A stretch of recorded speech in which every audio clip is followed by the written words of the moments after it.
Anthony Cockrell, welcome to the It's Not That Deep podcast, brother. Glad to be here, man. How's it going?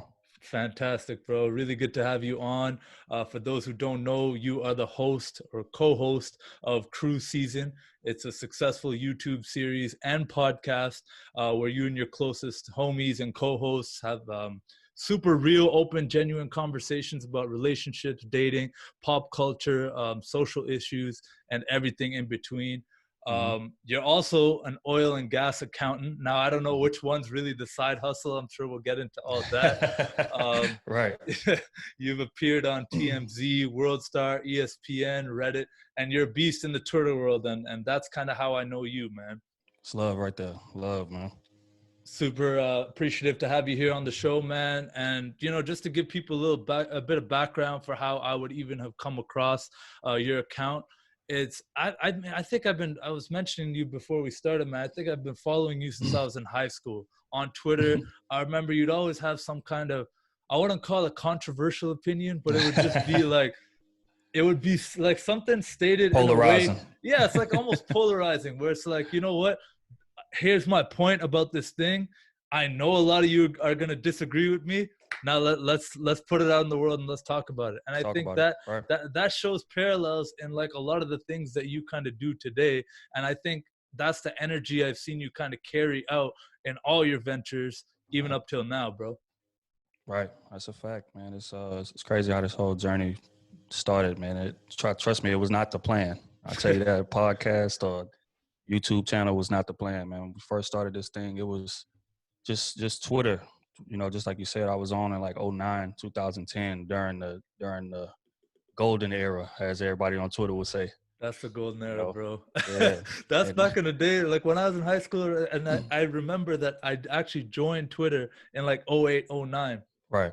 So right. I remember back then, Twitter was a whole different world. It was a wild west, bro. Man. You would tweet anything and everything at all times. You'd be like, yo, got a game today. Yo, just say spaghetti. Like any random shit. It did not matter. You would put it out into the Twitter world. The people would comment on it, talk about it. It was crazy, man. Rise and grind. That was everybody's favorite go-to when they woke up in the morning. Thank God for another day. Exactly. That was always the one, man. But coming back to it, bro, it's just crazy to watch kind of that growth. And even now knowing that that's kind of still just the beginning, like if I can say that, like, you know, your platform has grown and it's got a lot of views. It's really picking up popularity. You're on different platforms now, as you mentioned. You know, your top 50 podcast in the relationships category in the US. Big ups to that. That's not an easy thing to do, man. If you think about it, in the United States of America, it's like the hub of podcasts. Right. You know, I'm Canadian myself, so you know, even me, I get hyped if I chart, like if I get in the top 20 or something like that. But top 50 in a category in the States, like that's a pat on your back moment, you know?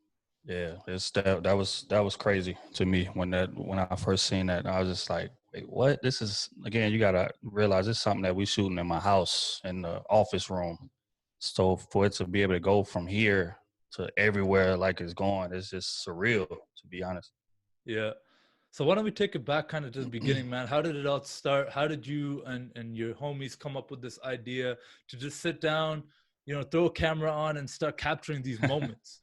Yeah, it's like I was saying earlier, man, it all started on Twitter, you know, back in like 2008, 2009. You know, we used to get on there. It was crazy. I had a summer job.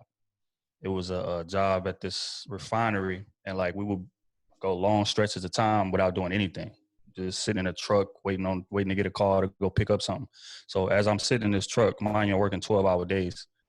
I'm bored to death. So I'm like, let me download this Twitter and see what this is about. So I downloaded it, got the lay of the land, and, you know, it just kind of became an everyday thing because we was working 6 to 7 days a week, a 12-hour shift. So it's like I got plenty of time to just key into it and say what I want to say. And, you know, before I knew it, it started picking up traction. You know, I think I went from like 300 followers to like 5,000 within my first 2 years or something like that. And it was just a steady progression from there. And then like my homeboy, who's also on the pod with me, he always used to be like, bro, like, we got to do something with this influence, you know? Because again, I never saw it like that. It was just like a hobby for me. get on, just tweet, do whatever. And so that is what sparked the idea. Also, we used to have kickbacks a lot, and at the kickbacks it'd be us and women there and cards being played, dominoes being played, different things like this. And at every one of them, debate would come up in some kind of way. And inevitable every time. Inevitable every time. You know what I'm saying? You got liquor going around, you got people, you know what I'm saying? So it's like, but they would be spirited, and like I would like get on Instagram and like video some of it and like just put a 20-second clip on Instagram or whatever, and they be like, man, that look live, bro. That look live, whatever. So again, it's like, bro, why don't we like put some kind of structure to this and get it on camera and like put it out for people to see? And even then, when he first told me that, I was like, I don't really know about that, man. I'm not, again, because I wasn't real big on social media. Ironically, like I said, Twitter just kind of fell into my lap. You know what I'm saying? And then I just got big, and then it's just like, oh, okay, I got all this influence. Like, let's find a way to monetize it or do something with it. You know what I'm saying? So it was really in my ear, taking that idea from the kickbacks and from just having the influence and just trying to put some type of structure to it and put it out. And so we linked up, I think around 2017 was our first video. Damn. And I had it's crazy. Fast time is flying. But yeah, so I called a couple women that I knew over, and we just set it up. Again, I didn't have no background with cameras, no background with audio, editing, none of that. I was just we got there, I turned the camera on, and we just went. And I got home and I had to figure it out. Mind you, I was editing videos on my iPhone and iMovie. You know what I mean? So it's just trying to get the content out there, whatever. And we put a couple clips on Twitter, and it went crazy. I was just like, wait, what? So people really like this? So we just kept doing it. That's crazy to me that like, you weren't the one who was like all calculated about it and like, I'm going to do this so that I could do that. And like all these like this completely mapped out trajectory of like, yo, this is what we're going to do. This is how I'm going to like make it. This is how we're going to be famous. Because I have so many parallels with your story with mine. Kind of a couple of years ago, I'm at my 9-to-5 job, which I still work at today. And I'm working there and I'm trying to pass the time. I was doing a lot of like data entry, like Excel shit, and just like, bro, like I could do this in my sleep. You know what I'm saying? And so how do I pass the time? Let me listen to some podcasts. So that was kind of it for me. That's what got me thinking. But I never ever once thought that, I should start my own. I'm like, I just want to pass some time, have some fun. And so I'd start like kind of naturally recommending it to some of my boys, some of my friends, and this and that. Like, listen to this podcast, or check out this, and blah, blah, blah. And so naturally, when we have our kickbacks and we'd like, be hitting the hookah or shisha or whatever, just kicking it, hanging out, drinking at a party or whatever, people always notice that like I would always kind of be involved in these deep ass discussions. And so it's kind of ironic that like I called the podcast It's Not That Deep, but like we'd always get into these big heavy topics, because I always loved big talk. I never like I used to hate small talk. I used to have this thing like I was just against it. Like, bro, I know you and I don't care about the weather. Why are we talking about it? But either way, I was like, all right, well, why don't we, I'm just having these combos, and people are like, yo, you need a podcast, you need a YouTube channel. I'm like, fuck out of here, bro. Like, what are you talking about with all that bullshit? I'm not gonna do that. Like, I just like to talk. Like, that's not a skill. You know what I'm saying? There's nothing that you can monetize about that. And like, sure enough people gas you up. You get a few of those key pieces. Like you mentioned, your boy, was it Otis? What was his name? Otis. And he just kind of like, made that light bulb go up, and I bet there was some resistance, but then you just went and did it anyway. So I love that story, bro. So many parallels in that, and I think those make the better stories anyways. Definitely, man. So definitely hats off to him, and hats off to everybody that's been showing us love, man. We've been getting a lot of love, which still kind of takes me aback. We'll be out in places in public and people are like, wait, don't y'all have a podcast? Like different things. It's just like, wait, that's surreal, bro. Y'all really do? People everywhere, bro. Like in cities, and like we would be in Vegas, or we'd be in Miami, or we'd be in Cali and LA or whatever, like getting flown out for different opportunities and different meetings. And it's just like in the back of my head, I'm like, what did we get into, man? That's Straight wild, up. man. And so talk to me about your co-hosts a bit, man. Like, who are they? What's your relationship with them? How long have you like known them? And then what Yeah. made you kind of go about making it that format? Right. Well, that whole situation happened real organic. First and foremost, we are from the same city. We all grew up together. And is that Port Arthur or Houston? I don't really uh, know which. yeah, Port Arthur, Texas. Yeah, Okay. we all went to high school together, and well, actually, Otis is my cousin, so I've been knowing him since we were knee high. You know what I'm saying? So, yeah, just as far as picking them, it wasn't really a difficult thing at all. Like we do everything together anyway. I tell people all the time. I said that we wasn't shooting a podcast, we'd still be linking up every week and just chopping it up. So Yeah. it's Might as just well kind put a of camera there, you know? right. So that's what happens. But yeah, I've been knowing these guys, man, forever. 10th grade, I think the rest of them since like 9th, 10th grade. So yeah, it was just kind of a natural progression. And that's kind of like my favorite part. Like, I'm gonna be honest, I don't watch all your shit because there's just so much content, bro. Right. And if anyone even wanted to like go and watch it all, like we'll definitely plug it all in the description and shit. But Hmm. you will have a hard time trying to consume it all because there's just so much content you put out over the years. But Right. when I do check it out, when I do see a clip or when I do see something on YouTube or listen to a podcast episode, that's my favorite part is the dynamic between Right. all four of you. The raw, just like the everyone's personality kind of balances each other out. And I think I'm sure you've heard that before. It's like you Right. got the one dude who's like, super funny and then super Smooth. smooth and then super yeah, that dude. And then the light skinned dude who's always Kenny. like, yeah, and it's just great, man. And then you kind of like moderate in a way where you can like play a bunch of different sides Right. and kind of like keep a argument or discussion even keel. And That's it. that's another big thing about the content is that it's like you're not just making one type of thing and it's like, here, take it, this is all you got. No, you guys got like battle of the sexes, you guys got like multiple perspectives, you got the female perspective as well, so that's like a genius move on your part. It's not Right. just four dudes and meatheads kind of talking about shit. It's like, no, Right. no, no, no, wait, let's balance it out. You get to hear both and you make the opinion. And that's why I think you've had, among other reasons, so much success with this. Like Right. anyone could just go and pull up a YouTube video and you'll see heated battles in the comment section where people are like going crazy over like, yo, bitches be tripping, this, that, blah, blah, blah. And I'll Facts. read this stuff and I'm just like, bro, this is how you create content that's Right. captivating, that people actually give a fuck about. Just be 100% raw yourself, but also allow everyone to have their opinions. And at the end of the day, we can all have a drink together and kick it. That's it. That's it. And that's the whole idea behind it, man, is that, it's a platform for everybody to just come in and get whatever off their chest. We're not judging nobody. You come in and tell your story, or maybe you had a date that went bad or a relationship that went bad. You come in and tell us what's going on with it, and we give our opinion. And it's just like you said, at the end of the day, hug and hey, see y'all later, man. It's love at the end of the day. So I think that definitely adds to the dynamic of what it is we do, and makes people want to come jump on it. That's what's crazy? Like that's when I knew that we had something.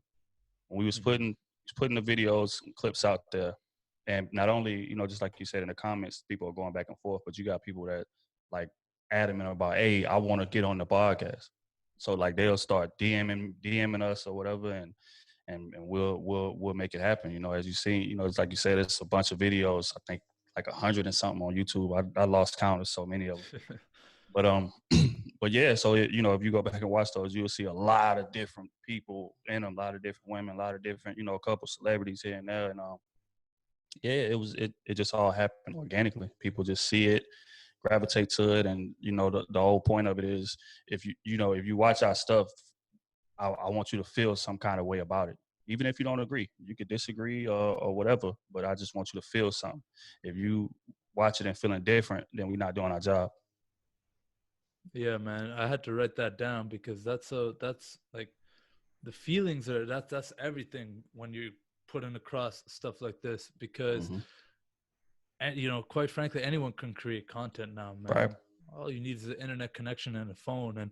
And mind you, this is one thing that I wanted to talk to you about as well, because and I know you won't take this the wrong way, but like it's not a highly produced next level studio production that you got. Right. Like you Real mentioned, simple.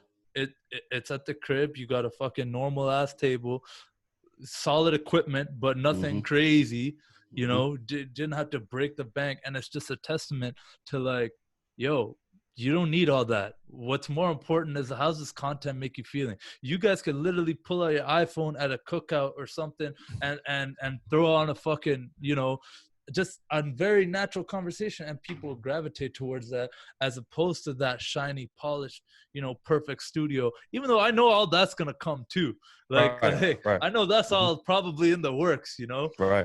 But you know, it's just kind of like my big point there is like you don't need that. What you need Right. is content that's gonna produce some kind of feeling, and Yeah. that feeling is something that you won't forget. And that's kind of what I related back to, you know, with me is like when I was listening to these podcasts, what I loved about it is like I could be traveling, I could be driving, I could be doing whatever, and I Mm-hmm. listen to something and I'd always remember exactly what that podcast was about and what it Right. gave me, and like I could tell someone about it. And it's not like school where you like memorize something and then, you know, you do a test or something and then 2 minutes later you're like, I don't even know what I just wrote. Right. Like, I have no idea what I just did. So Yeah. that's what like kind of about all this content creation, about all this kind of stuff, it's what fires me up. And so kind of like one of my next questions for you then is like, do you view yourself as like a digital creator, like a content creator? And like I'll definitely talk a lot about how people like to put us in a neat little box, and I'm Right. sure you don't like that either.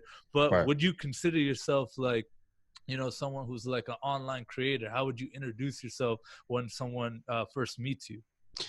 Which is something I go back and forth with a lot. I don't like the title of influencer, um, different things like that. But as far as just being a creative, that's it. That's it. That's how I would label it. I'm just a creative that stumbled onto something that just took off. You know what I'm saying? And it's like I said earlier. You know, I didn't have any background knowledge on any of the technical equipment or any of that. It was all, you know, went to YouTube University and, you know, learn what we Facts. had to learn. You know what I mean? Same here, bro. You know, Same I here, man. just, I didn't know yeah, about any of this shit. Like yeah. when we got started, man, it was just like literally YouTube, like how to edit a podcast. Like what do I Mm-hmm. need to do? Oh, I guess I need an intro. Like I go back to my first one, bro. I didn't have lighting.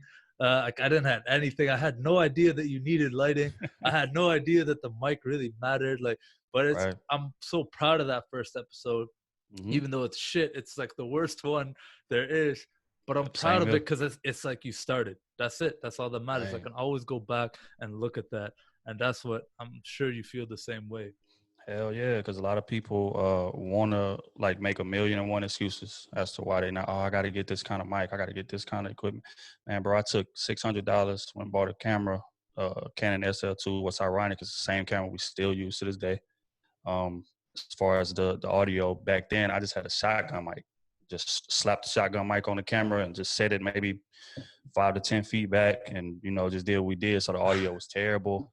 You I know what I'm remember those saying? days. Right. So you know, he's just trying to just get something out there, you know, and just it's a gradual thing as we progressed, and I start finding out a little more about audio, a little more about video. So you just start making tweaks and changes that as you go, you know. I think that's the journey of a creative, to be honest. Just jumping into it, understanding that we don't have it all figured out, but knowing that we have something that everybody's interested in. So just finding a way to cultivate it, finding a way to craft it, tinker it, you know, till you get it, till you find, you know, that right niche. Because we in a gold mine as far as this is concerned, man. Like you look back 10 years ago, people wasn't you know, people was putting out content, but people are not making the money that we have the ability to make in this era by doing that. But yeah, so it's like, you know, these things are being shot, you know, in the small room in my house, and people are paying us thousands of dollars a month for it. So it's just like, but again, it's just about having the content that people want, just cultivating it, tinkering it. You don't have to have it all figured out. Learn as you go, and adapt as you go. No, 100%, bro. Like what you're talking about there, when, you know, for me, what a time to be alive, right? Yo, it's the Man, best time to be a creator. And like, that's also a shout out to Future and Drake. But like, at right. the same time, what a time, bro. What a Yeah. time, man. Right now, anybody, like I said, with your fucking smartphone, you could from start to finish create a YouTube video and series. Like you said, you were editing it on there. There's almost no excuse not to create some content if that's something that you want to do. But like you said, people will come up with those 1,000,001 excuses. It's got to be perfect. It's got to be polished. And I always like to come back to like that example of like a Jeff Bezos when you look at like Amazon version 1.0, and it was just a whack ass website. This guy had a weak ass banner up on his like a little office. I'm sure you've seen the pic. Definitely. And that shit fires me up, bro, because you know, I think they talk about minimum viable product. You know, get your MVP, and that shit to me is more important than having all that perfect polish. Like, and yo, honestly, like another thing that just kind of came to me right now is that people actually appreciate the journey and the authenticity a little bit more. They want to actually see it rough, a little rough around the edges before it's this perfectly polished reality TV show with Netflix dollars behind it, you know? Swear, bro, I was thinking the exact same thing, because the whole point of like the fascination that people have with what it is you do is the fact that they've seen you grow from the ground to where you're at, and you being consistent, and you know the little sound clips because the mic was too close, or the lighting was terrible this day because we was outside shooting by the pool, and you know all of that. But they definitely appreciate it, and they know where you come from. I remember when we updated our intro to our videos, and I was reading the comments in the video. Oh, I love the new intro. That's crazy. I love it. I'm like, damn, they really paying attention to that type of stuff, and that makes them feel invested, you know.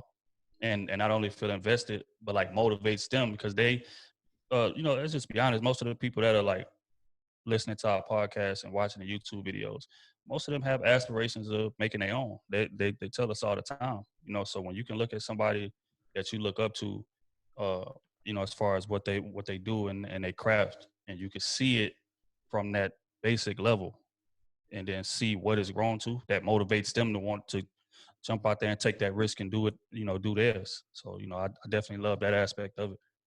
100%, bro. And that's something that I've actually kind of dedicated myself to, you know, with my business and everything. It's like, at first when I thought, yo, bro, like, what am I doing? I'm doing all this editing. I'm like trying to learn about equipment. Like, actually, I'm doing too much. Like, I can't be doing all of this. So when I learned that, like, I can outsource some of the editing, I can outsource some of like the social media. I could do this. I could do blah, blah, blah, blah.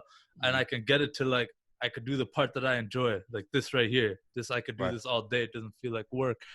I'm like, yo, there's probably a lot of people out there who like have that same problem, who want to do this, but they don't want to do all that other shit. So like, that's kind of like one of the things that I built my agency off of. And it's like helping people start, manage, grow their own podcasts. And that helped me a lot, is like see that side of it as well. Right.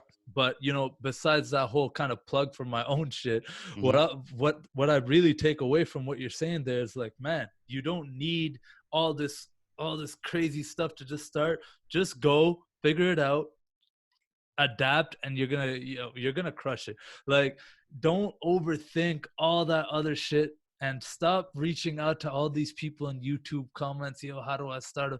Bro, just start. Literally buy $100 mic and just start, bro. It's like literally just do it.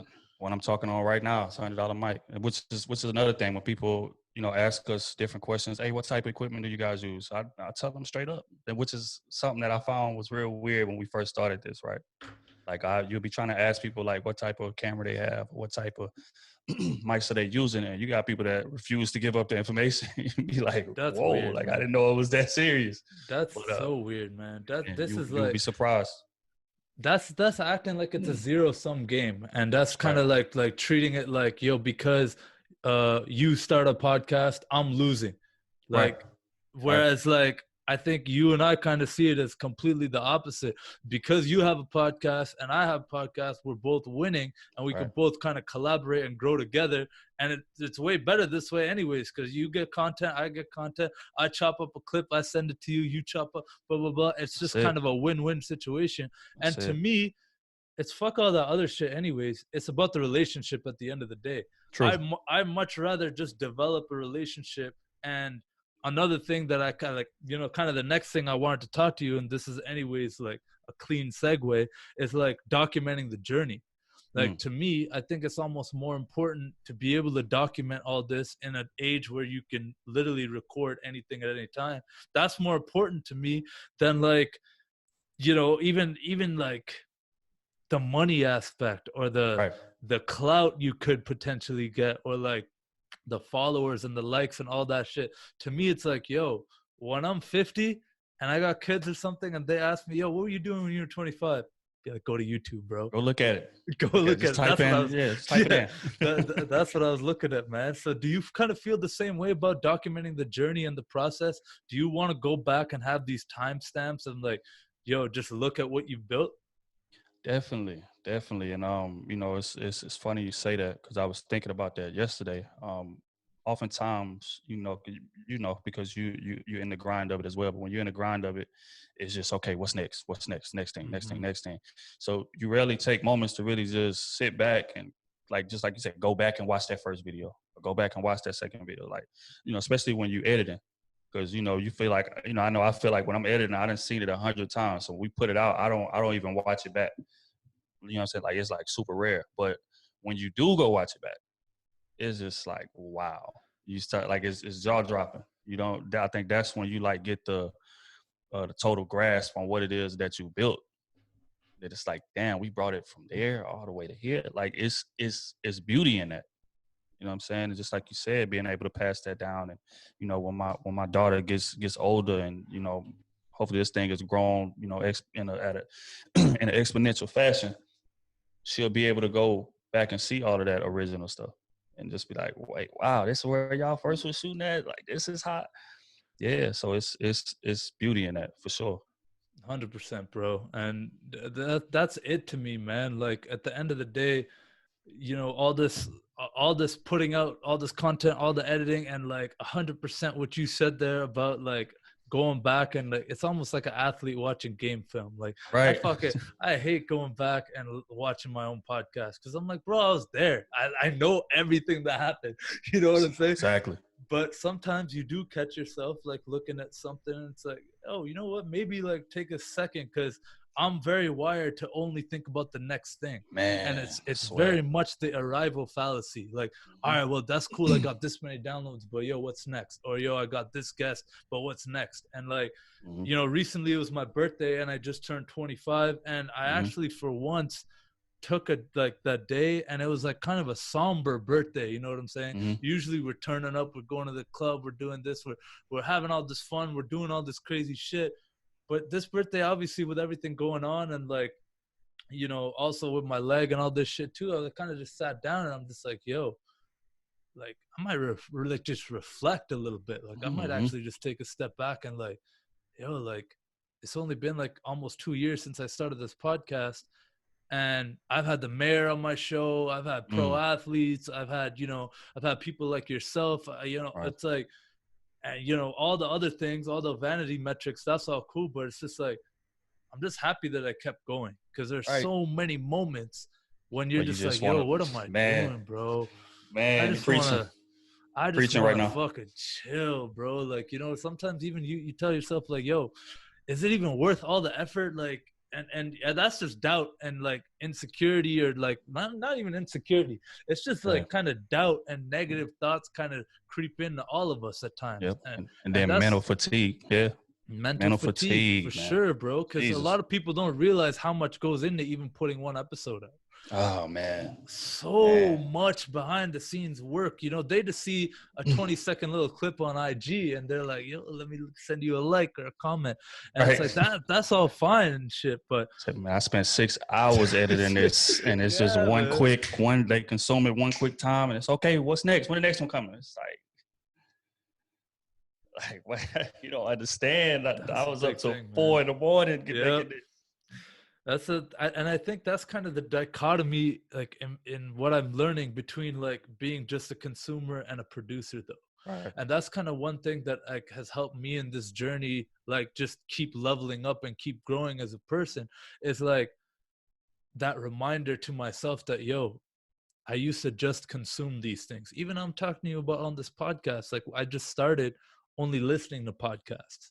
Mm-hmm. But then I'm like, yo, now I'm on the other side of the mic and I'm talking to people and I'm like at the very beginning of my journey. But who's to say I can't have like a big platform that could build generational wealth, that could help build my business, that could help build, opportunities for like, I've hired my brother. Like I got like, I Mm-hmm. got a team now and I've got like things kind of put in place. What's to say I can't keep that going and Right. be the producer and not just the consumer? And Right. there's something gratifying in that. You know what I'm saying? Definitely. Definitely. Yeah, man. And so kind of like switching gears a little bit, I wanted to talk about, you getting on TMZ. I saw the clip there of you kind of commenting on Dave Chappelle and him Mm-hmm. talking about like celebrities and, whether or not we should put too much stock in their opinions when it comes to Right. like social and racial and whatever issues at the time. And I wholeheartedly agree with what you said, Right. in that we shouldn't really, if I could paraphrase, put celebrities on a pedestal. Right. And like, I think that's really important. And that's kind of one of the cancers of our societies is like ranking humans and their Mm-hmm. opinions like higher or lower than others. So Mm-hmm. why don't you expand on that and how you even got on that, how that whole thing came about? Talk to me about that, bro. Yeah. I think a rep from there was following, I want to say Ocho Cinco, and they had seen one of my tweets get retweeted on this page, and she told me how this happened. She went on my page and started reading it and seeing some of the clips, and she was like, "Wait, I think he'd be great to bring on and just give his opinion on that." It was a one time thing. Doing live TV through Zoom is crazy. To be honest, like you So get to see weird. the behind the scenes stuff. It's like people look at the show and think, oh, it's glamorous. They sitting up, they just chilling, talking about topics. Man, there's so much stuff going on behind the scenes, bro. Like when they called me and I could hear in the background, okay, 3-4, you go over to screen 4, you do this, da, da, da. Anthony, okay, just hold tight. Give me like 15 seconds. We're gonna roll you in 3, 2, 1, go. And you like, like you almost you almost forget what you're gonna say, but it's like you on live TV, so you gotta go. You know what I'm saying? But like as far as that topic, I definitely agree. I don't know. I think people just have like a fascination with looking for something to follow, and most people can't think for themselves. They are sheep. So people that they look up to or whatever, like they really like value their opinion. They like damn near use it as a crutch. Like, okay, if my favorite celebrity says it, then it got to be true. Or why isn't my favorite celebrity saying something so I could, jump on that and that'll be like they stamp of validity to even their own thoughts, even if you disagree with them because you like them so much. Like people would talk themselves out of their own opinion. Like, oh, you know what? Maybe I was wrong. Maybe he is right. Like that, and that's what I feel like is plaguing us, man. If people would just think for themselves, we wouldn't have that issue. We wouldn't put so much stock into what a complete stranger has to say. Because at the end of the day, they regular people just like us. Just like I said in the video clip, a lot of these celebrities don't even want to speak on these matters. But it's like they getting pressured to do it from their fans or from peers or whatever, and it's like you force a mic in front of these people's face and expect them to just say some profound shit. It don't work like that. Like if your heart is not in it, don't jump out there and speak on it. And we shouldn't want them to do that if their heart is not in it. Because that's not real anyways. That's Right. just showing face. That's just like, fuck. I mean, if I'm the bad guy because I'm silent, I Right. better not be the bad guy. Right. I better post that black square on Instagram. I better exactly. I better, like use this hashtag or do this thing or like whatever. And so I could definitely see that. I could definitely see that perspective of things. But and I felt that way a very long time, that like, there are people, there are sheep, and then there are lions, and then there are people who will be followers, and there are people who will be followed. And but it almost sounds like, and it's almost something like, I don't know, for me, I almost even got to be careful saying that, because it's like, I definitely feel that way, but for me to label people as sheep, which is categorically, it's a fact. You know Right. what I'm saying? If you're watching CNN or Fox News or this all day and just absorbing what's being told to you, you're being fed and just accepting whatever it is that's coming your way without Facts. critical thinking, without actually generating your own opinion, doing your own research, coming to conclusions, talking to experts, and like getting a whole bunch of opinions and like assessing things. Without doing all that, I almost don't blame people for being sheep. It's almost Right. like, it's just the easier route. There's That's too it. much shit to care about. That's You know it. what I'm saying? And And that's also, people don't like criticism, which is another thing. Just like you said, doing the research, forming your own opinion. But the most important thing is standing on that opinion. Mhm. If multiple people disagree with it, and everybody is not built to do that. And I think that's what separates people who prosper. I put a tweet up yesterday. I said I ain't never seen somebody rich that everybody agreed with or liked, or never seen somebody successful at anything that everybody agreed with everything they said and liked them. It just doesn't work that way. So if you want to be prosperous, you gotta step out of that and just lean on your own opinion, your own Mhm. thoughts.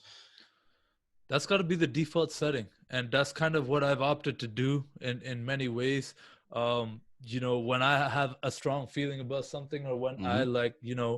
know about something and know something in my heart to be true, Mm-hmm. and I'm able to back it up, Right. that's it. Just is what it is. You know what I'm saying? I actually don't owe anybody an explanation, and so Exactly. and so I try to think of like, if I was in that situation though, if I'm like, let's say a celebrity, not saying I ever want to be, bro, please, like I'd rather just be on the wealthy side. Exactly. I don't want the celebrity status, but My thoughts let's exactly. let's say that does happen though, right? I mean, the space that we're in, we're gonna be recognized. You Right. mentioned, going around, people already know who you are. I experienced the same thing in my city and even around, and it blows my mind to this day. It's But weird, bro.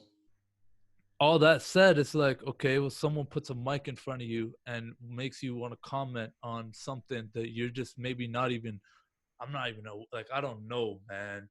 Mm-hmm. Someone puts a mic in your face and says, so what are your thoughts on like what's going on in China right now? It's like, I don't know what's going on in China, bro. I'm Mm-hmm. sitting here in Ottawa, Canada, and Right. I saw like a headline on Twitter. That's it. That's my level of knowledge. I Literally. don't know what's going on in China. Like, I'm just making some shit up right now, but like it's Yeah. that times infinity. And so I think it is very important to have kind of that compass, kind of have that that North Star to fall back on, and Right. know that, this is how I feel about something. This is just what it is. Yeah. That's it. 100%, man. I kind of want to like talk to you about how you balance working your 9 to 5 and all this. How are you still keeping your accounting career in check while you're doing all this, building your brand and all the podcasts and everything? Bunch of late nights, man. The thing is this, I had to adapt the way I get my rest in. Now I take midday naps so I can stay up later and be productive after get off. It's another thing, quarantine kind of saved me in that aspect because we've been working from home. So it's real easy to, well, not real easy, but it's more convenient, uh, for you to just be right in in the realms of your own home. So, okay, I can be doing work on this computer and be editing on this one at the same time. You know what I'm saying? You can kind of like multitask and do things like that. But, even before that, it was just a bunch of late nights, man, staying up to 3, 4 in the morning, editing, making sure things are right. Um, and, basically just forcing the time for it because it's one of those things to where even the successes are marginal. So you got to be cool with spending 5, 6, 7 hours editing, putting a video out, and it doesn't go well, and then being able to come back and do the same thing the next week or a couple days later. So I think that was the main hurdle. Was just reorganizing the way I got my rest, reorganizing my day, and just accepting the fact that it's gonna be some late nights. Like, how bad do you want it? Love that, man. And what's your support system like at home, in terms of getting other things done that maybe like, with all this juggling all these things, and plus you got a daughter, how are you managing and juggling all that? Yeah, for one, definitely my wife is super, super supportive. She picks up a lot of my slack. as far as the around the house duties, as far as like, just little things that, that you would be responsible for normally. Not saying that I just wash my hands with all of it. I don't do anything but edit or nothing like that. But it's like, whenever I'm slacking, she, definitely is my, backbone and my foundation, and like keep me motivated to keep doing what we're doing. 1000%, bro. Yeah. Why do you still edit your own videos? Why don't you just outsource that? Is that a creative decision or is that a financial decision? Both, actually. I always looked at it like, like, especially like when we first got into it and first started doing it, and you start asking around, for different rates. Hey, man, how much would it cost you to edit? Cost me for you to edit this video, and they'll, throw out crazy numbers. Hey, yeah, 200, 300, different things like that. So it's like, do I want to give you $300 every week for something? At that point, I'm not making any money on it. It just doesn't make sense. So I was like, well, why do that when I could just go on YouTube and try to edit it to the best of my ability? But even now, I think I've just gotten so used to it, and I want to see it done a certain way. And also turnaround time. I don't like being on other people's time. And that's my thing. A lot of our shoots and a lot of our podcasts, time-wise, it's all over the place because, when you're juggling 4 different people's schedule, there is no set schedule. Hey, bro, we shooting every Saturday at 3. No, it doesn't work like that. That's never worked. You know what I'm saying? So it's like we may shoot Thursday, or we may shoot Friday or Sunday or Monday some days. So where I got to edit it and get it out by Tuesday. So it's like, that would be gambling if we shoot on Monday and I say, yeah, here's all the footage, bro, I need it by tomorrow. Like you don't know what they schedule is like. You don't know whatever. So like now I'm up biting my nails, waiting, praying that you can get it done on time. I don't like that feeling. I want to be in control of it. But so why do you need it out right away? If I recorded this with you today, why do you need it out by tomorrow? Is that just personal? Like you just want it to be out because it's done, or is it just like why is that? Why do you need it to be done quick? Well, it's a consistency thing. Like the podcast drops every Tuesday, so videos drop every Tuesday, and I think what the key to the success is with it is just being able to drop it consistently every Tuesday. Like when people get invested into you, they look forward to, like, it's like you become a staple in a week, and when you don't deliver, your numbers where's the drop. fuck's my podcast, bro? Yeah, right. 100%. They don't care about personal lives. They don't care about, oh man, I wasn't feeling good last night. I couldn't. Right. They don't care about none of that. Where is the pod? Where are the videos? Yeah. So it's like you gotta deliver it to them. And so why not record like 2 or 3 and then have like a buffer so that the next 2 or 3 weeks of content are taken care of. And I hope you don't mind. This is just my brain, like always optimizing it and just trying to make this shit more efficient. Because to me, and feel free to jump in and just be like, you're out of pocket or you're out of your lane. Feel free to say that on here on this podcast. But like to me, it's like, if you can find someone who does get exactly how you want to edit the thing, like and you're there, you're above the shoulder making sure everything's on point. It'd be an intern or something, someone you're paying very little that's just hyped to even be able to be working with you for their resume or something like that, low rate, nothing like 200 a video or something like that.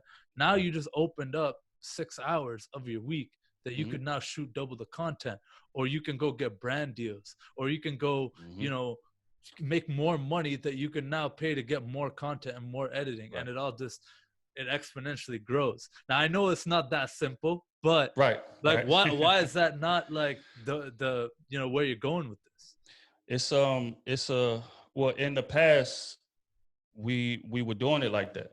We were shooting, like when we would late to shoot, we would shoot 3 episodes and then we would filter them out. But when you have a podcast, you got to cover current events. So if something happens on the timeline, people are like, oh man, I can't wait till Tuesday to see what they're going to say about it. You know what I'm saying? So it's like, you can't stockpile like that. And you put something out this week and it's not talking about what happened, they're gonna be looking like, why the hell y'all didn't cover? That's true. And the internet moves so quick that they'll move Right. on the next day.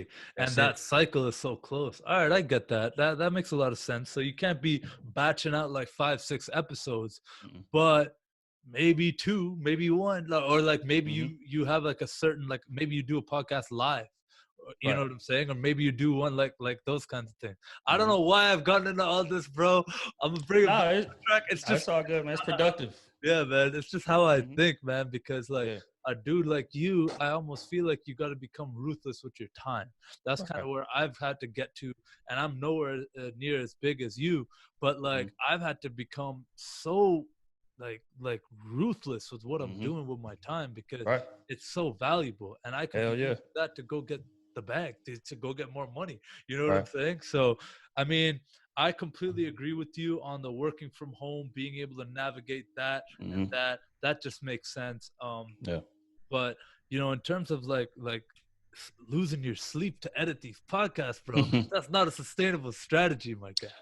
Right. Which, like I said, eventually, I definitely plan on dishing that out. Eventually, once we get to once we get to a level that we can record on a more stable schedule, 100%. then I feel confident, because when I'm bringing somebody on, I can say, okay, yeah, we record Thursdays.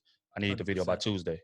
You know what I'm saying? So I'll be able to get them direction, Yeah. and And I don't so. want to sit here like I got it all figured out, bro. Oh, no, it's all good. To this day, I'm trying to figure out so much shit to try to Yeah, figure out how I can make this a little bit more smooth, a better yeah. release date, not have so much lead time, you know, with my editor and this and that. But it's just, Mhm. you know, to me, that's always been something where it's like, okay, how can I focus on the thing that I can't outsource? I Right. can't outsource this right here. There's no other Mhm. like Deepak I could get to go fill in for me. You know what I'm Right. saying? Anyways, Definitely. kind of the next thing I wanted to switch gears a bit, make it a little more light, and just talk about like what's it like living in Texas, bro. I've always wanted to come down there and visit. I was supposed to come down there for a podcast Mhm. conference actually, because COVID and everything it got canceled. Talk Right. to me about that, man. Getting raised, being raised, and then growing up and living in Texas. Man, it's beautiful, man. I say it all the time. I say I'll visit anywhere, but I only want to live in Texas. Mm, For one, the property value is not what it is, and you get way more, square footage for your dollar down here compared to in other places. I remember we went to visit L.A. To take a meeting in Burbank, and they were saying about, we got picked up by Uber driver. Like, I asked him, I said, "Hey, bro, how much is a like 600 square foot apartment going for out here?" He said 600 square foot, depending on the area, like you probably looking at about what? 2,400. And I'm like, what?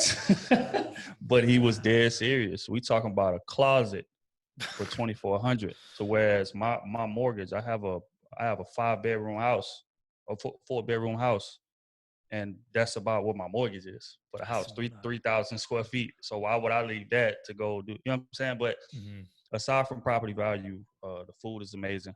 Well, of course, everybody is just chill. It's no like Hollywood type of situation or New York to where people rude and rushing and moving past. Like everybody in Texas takes their time and Yeah. just chill and just lay back for the most part. So it's real comfortable. I've always thought of myself going down there and falling in love with it, just from what I've heard. Yeah, Family who lives in the States, who goes down there all the time, and it just seems like everything I'd want in a place. right. And I've always been fascinated with like the culture of shooting guns. I've just always Right. wanted, bro. I just like it's so hype. I went down to Boston and I went to a gun range and I was just Mhm. like, this is normal here. Like you could just do this. Like, yep.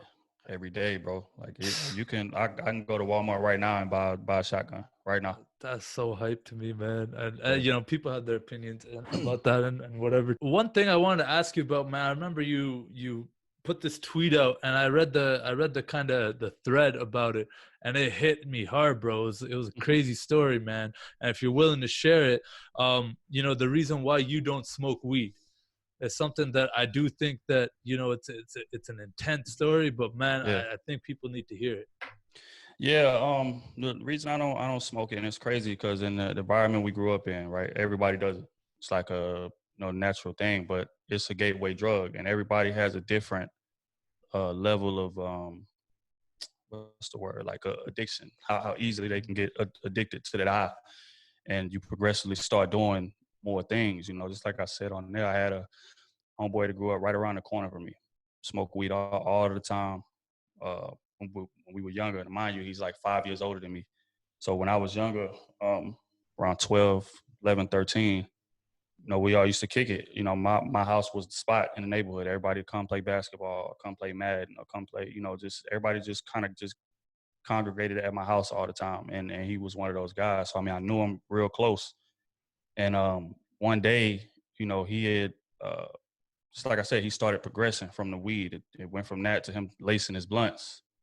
And one night he laced his blunt and got high, ended up shooting his dad after they had gotten into like a little argument or something. And he shot his dad, killed his dad. Of course, the police came and got him. That's how you know how high he was. Like, he didn't even leave the scene. He didn't try to run and try to escape or whatever. Damn. So the police came and picked him up. Went to jail, woke up the next morning and was like, hey, can I get a phone call? I got to call my dad to get me out of here. He didn't remember what happened at all. So like when they told him, they had to tell him, hey, you shot your dad to death. Bro. And he broke down in the jailhouse. But it's that type of thing. So I seen that when I was younger. It happened around the time I was like 15.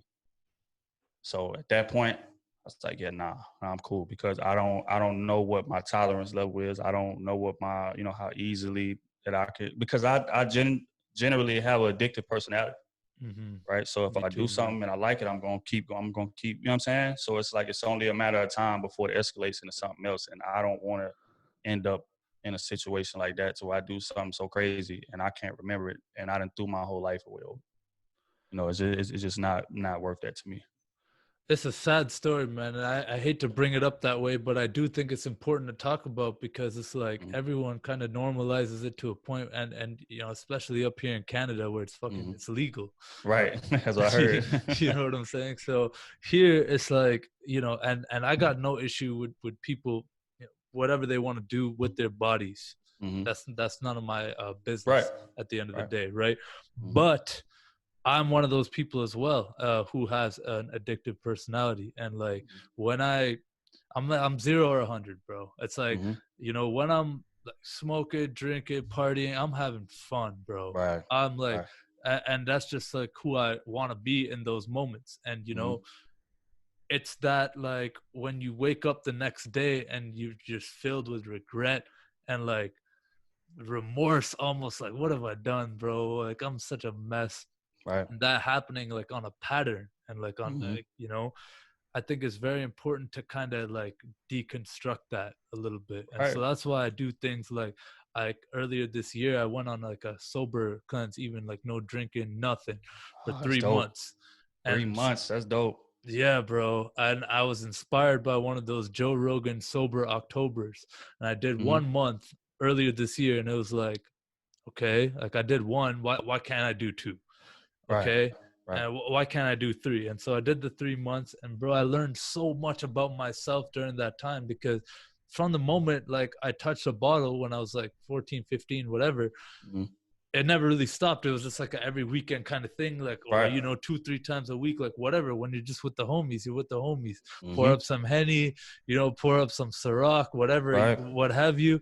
It's like and I'm a big guy, bro, so I could drink. Take them back, right? And I need to get like lit. So just doing that, like I learned that maybe like I never had a problem with alcohol. I was never like an alcoholic or anything, thankfully.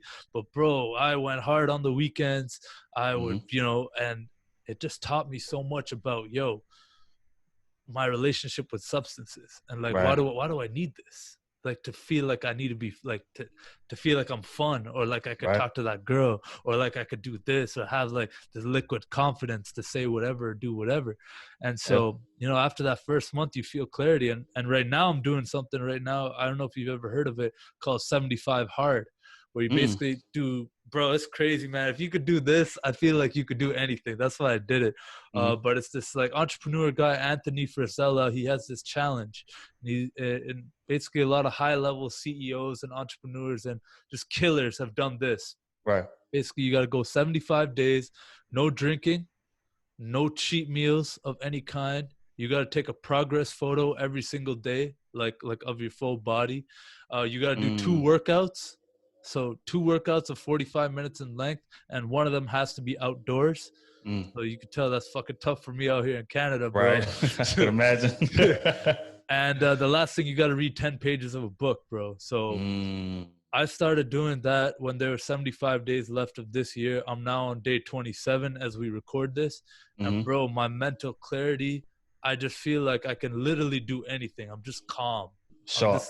I'm just ready to crush whatever challenge comes in my way. Business, podcast, this, that, relationships, everything. And so that's why I kind of brought that story up, not just to give myself a pat on the back, right. more just to show people that, our relationships with substances, we don't have to make it that but bro, I gotta smoke weed to sleep, or right. bro, I gotta have a drink to go talk to that girl.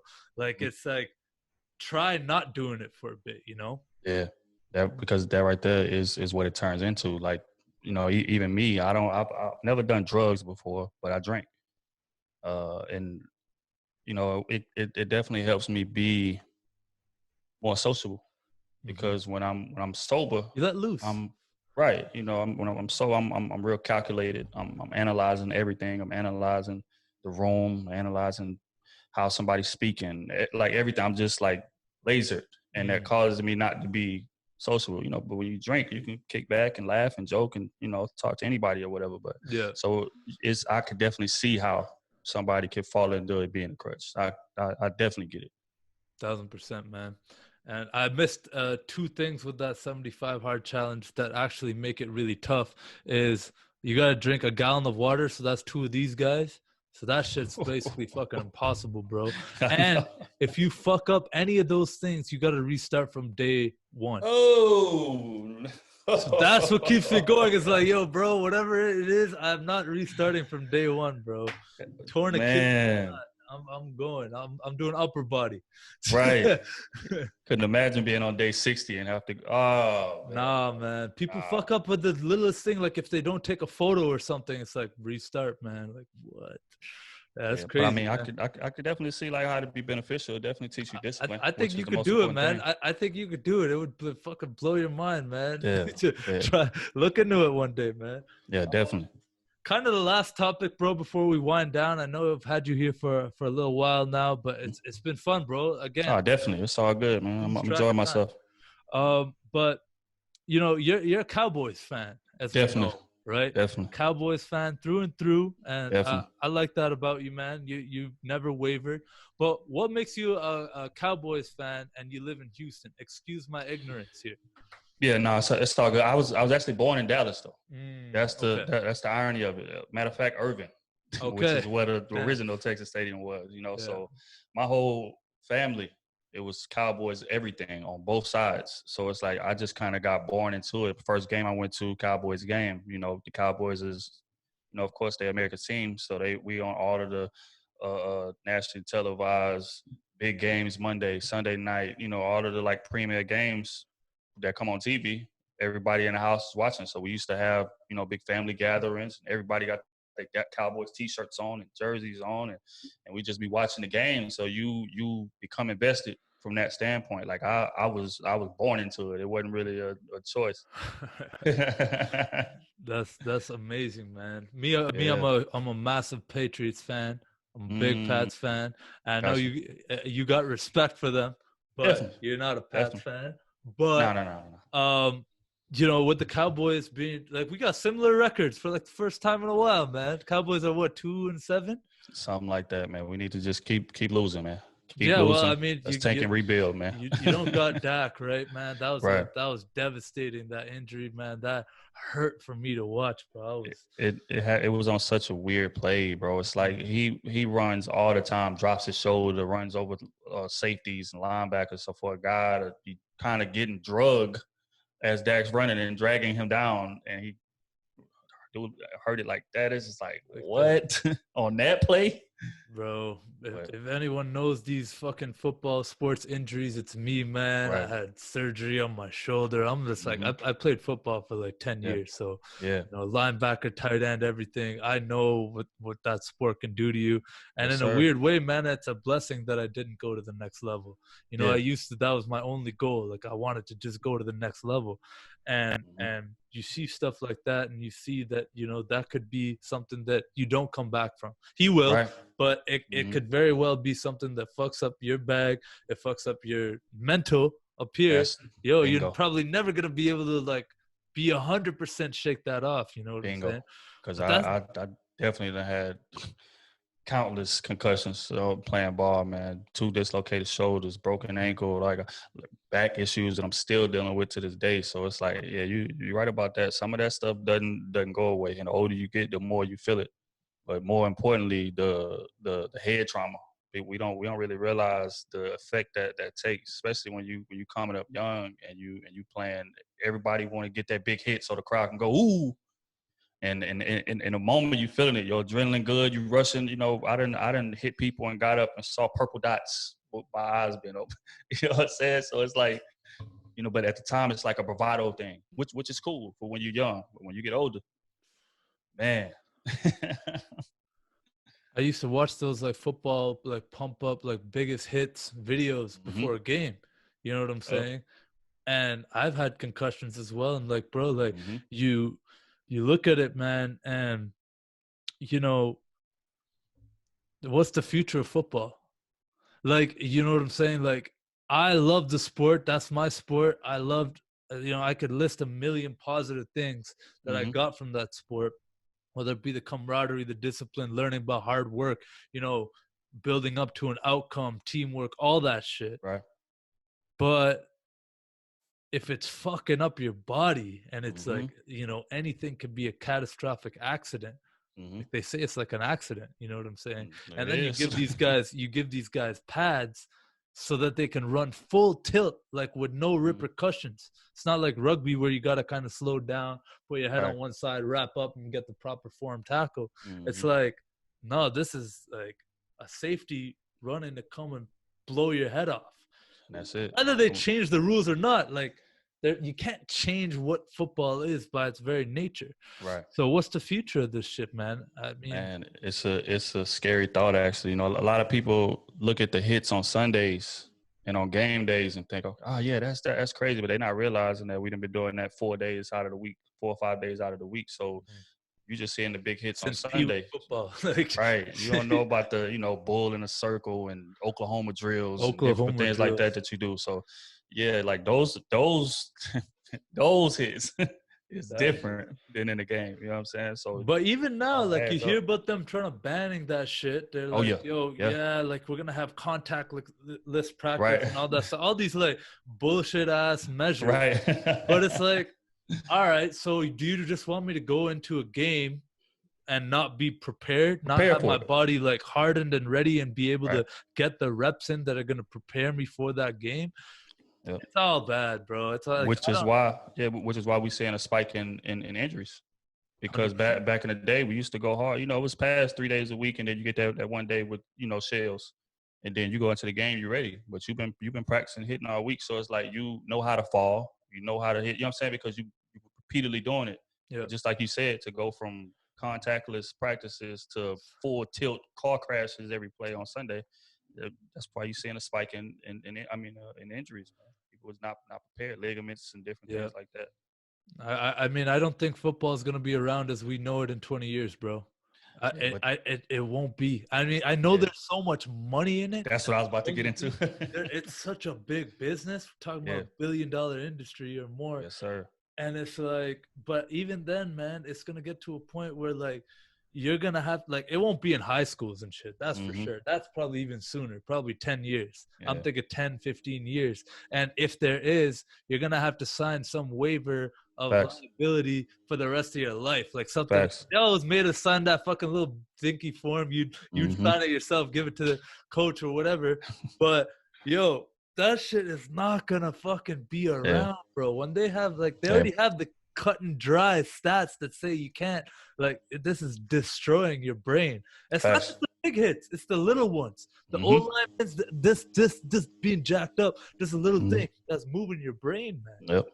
Falling on your back of your helmet, slapping the ground, like all of that stuff, like the little stuff. You're right about that, and it adds up complete. I think it's gonna turn into flag eventually. It's gonna be flag. That's why, like, if I was like a long-term investor in the sport, I'd be trying to like build up my flag leagues. Like, facts. you see, like Ocho Cinco and Terrell Owens and all these guys playing in like the American Flag Football League and this shit. I play flag. It's fun. It gives me hope. I'm like, yo, I can still make it, bro. Yeah, I can come back. I still got a career, baby. That's real. But yeah, man, I'm glad we're able to talk about that. But to me, it's kind of depressing because that's the sport I know and love, and that's what I grew up. I grew up watching Tom Brady come back and with 2 minutes left in the game so many times that I can't even count. I grew up watching like amazing football games and playing them, and up here we got something called the CFL. It's pretty whack, but even that, here in Ottawa we got a team. I know a lot of the guys, and like, that being taken away, like with COVID, there's no CFL season this year. Man. A lot of these guys were already not even making like, bro, like that, like a government worker was making more money than these CFL pro athletes, right? And so now these guys not making any money, and like these are like D2, D1 athletes from the States up here in Canada trying to make that league. Right. And so that league might go bankrupt. They already don't have any money. So it's like, bro, what are these people going to do? You better start your podcast. You better get your brand popping. Yes. You get your money right other ways, right? And that's the thing. That's why you got to appreciate a guy like Tyreek Hill and, all these people that got their own YouTube channels jumping and rocking already. Ocho Cinco was able to make that transition. Brandon Marshall, I like they podcast that they got over there with, I think it's Channel. I love that one. Yeah, so it's like people, they smart, played it the right way. You know what I'm saying? Yep. So because you can create a brand way bigger than what you're making on the field, and there's no injuries, bro. I don't have a big risk of getting injured right now here talking to you. Bingo. You know what I'm saying? That's it. Yeah, man. That's it. That's crazy, bro. Yeah, bro. This podcast has been amazing, man. I'm sure I'm gonna have you back on one day in the future, bro. This For sure. Incredible. The way I like to usually wrap it up is just asking you 3 lightning round questions, and it'll be up in a few weeks. All right, sounds good. All right, bro. If you could live in any city outside of Houston, or let's say outside of Texas, where would it be? LA. LA? Okay. Hell yeah, man. I like, aside from the prices, but just the feel of it, like when you're out there, like it. Especially when you're creative, when you're out there, you feel like your life could change today. You know what I'm saying? It's like a calming thing that like fuels your creativity. So yeah, LA. I've always wanted to go down there, man, and like see what it's like. And, I've never, this is something, we could have probably talked about this as well, but for me, identity-wise, like I never really thought of myself as like a creator, you know what I'm saying? It's really been a hard thing for me to kind of accept, and when people tell me that kind of thing, because I always just thought of myself as like an athlete or like a this or that. But like, these are all just names. These are all just labels, right? And that's kind of a big thing of like what my podcast is about. It's like, it's not that deep, bro. This is just fucking names, bro. But all that to say, man, it's like, yeah, I'm a creator, and like that's what we're doing right now. We're creating. Facts. We can always go back and look at this episode that we did, and LA is the breeding ground of that. That's where everyone takes that shit to a whole nother level. But on the flip side, they got Hollywood. You know what I'm saying? Right. That's the flip side of it. That's like the fakeness. That's like you meet someone and oh, that person's LA. Right. You know what I'm saying? So right. That's true.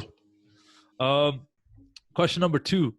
So I know you guys, we didn't talk about it a lot on this podcast, but you guys talk a lot about dating and relationships. And so what's the number 1 tip you'd have for like a young man trying to navigate this Tinder, Bumble, whatever world these days? Patience, and just accepting the fact that, like, get yourself together first. I think a lot of people depend on relationships to get them in the right state of mind or to like make them happy and different things like that. But it's counterproductive that way. You need to take some time to yourself in non-committed situations. Date around, not saying just go out and, hit everything moving, but just date around, you know, and figure out who you are, figure out what you want. A lot of people go into relationships, they don't even know what the hell they want. So how can the person that you're in a relationship with provide that for you if you don't know? 100%, So take man. patience, take the time and learn yourself, man. Put your own mask on before you put your kids on, right? Like, take care of yourself, get your own shit right, get your act together, get your own place, figure out what you want to do with your life, and then seek that out. I like that, man. Bingo. Number 3, man. How does Trill AC want to be remembered?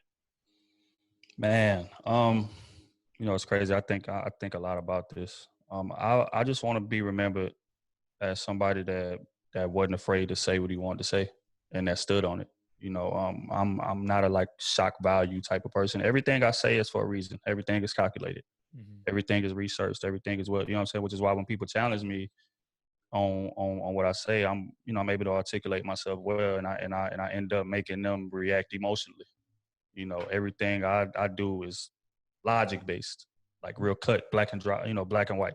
That's you know why I always fucked with you, bro. And right. I said it at the beginning, man. It's always been like, you know, you're not coming with any high emotions or passions or like you're married to any idea or anything. It's just like, this is just what it is, and here's why. You can believe that or not. It does not affect me.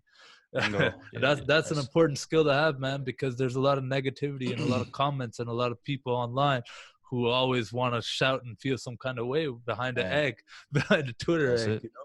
That's the thing. Everybody wants, you know, the attention and the success and the fame, but you got to be built for the right stuff to take the criticism that come with it, or else it'll eat you alive mentally, you know. So, but yeah, no, that's definitely what I want to be remembered by. Somebody that wasn't afraid to take risks. Somebody that stood on their word, stood on what they said, regardless of what the effect of it was. Boom. Love it, brother. What's next for you, man? What's the next big project in the works? Like, what's something you're excited about? What can people be excited to see?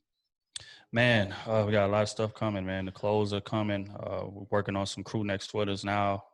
Meet with the supplier some crew pretty neck. soon. I like crew that. Neck, so you see it.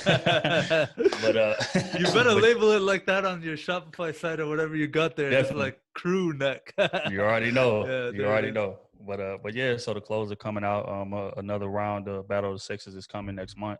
We setting that up right now. But yeah, podcast every week, every Tuesday, crew season, check in, man.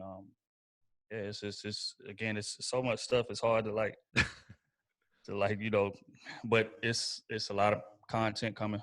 Clothes are coming. You're going to, you know, I say all that to say, get used to this face. That's it. Love it, brother. Really appreciate you having you on this podcast, man. And this, for those listening, just remember, it's not that deep. Where can people find you, bro? Shout out all your social media handles, website, everything. The Trill AC everywhere on Twitter, Instagram. Follow the Crew Season page on Twitter, Instagram, YouTube. Crew Season on YouTube. CrewSeasonPodcast.com is our website. That's where everybody can get the clothes and you know, the latest videos. If you may have missed it on YouTube, they'll be on the website as well. So yeah, just you know, tune in. Appreciate having you on, brother. And just remember, it's not that deep. Yes, sir. Appreciate you having me, bro.